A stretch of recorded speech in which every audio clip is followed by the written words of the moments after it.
Hello, I'm Laura and welcome to Modo 15.0. In this quick clip, I'll be going through the major UI changes we've made to the Mesh Fusion toolset to simplify and reorganize the Fusion panel for the benefit of new and old Modo users alike. So let's walk through these changes together, starting from the top of the panel. The first two buttons nestled under the Create Fusion subheading aren't new to Modo 15.0. And while their contents haven't received any significant changes this release, we have improved their ease of use. We've renamed the Cubic Geometry preset browser to Fusion Ready Presets to help clarify their intended purpose. This preset browser gives you quick access to many items utilized for the Mesh Fusion workflow. We've also changed the default behavior of the New Fusion button to immediately create a New Fusion item on click, using the default New Fusion properties. You can access and change the default properties for New Fusion items at any time by holding down the Alt key, which opens the New Fusion Properties pop-up menu.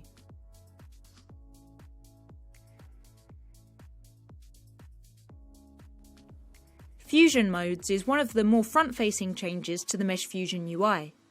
Since the new modes are a huge change to Mesh Fusion, I'll cover them in detail in separate videos you can find on the Foundry website. For now, I'll explain that the Select Source and Edit Attributes buttons are modes comparable to Modo's standard component modes.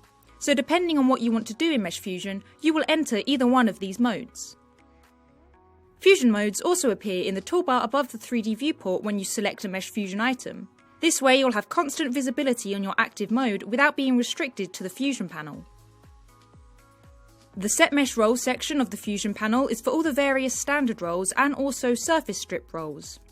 This remains largely unchanged. The 6 available buttons allow you to set an additive, subtractive or intersecting role for your source mesh or your surface strip.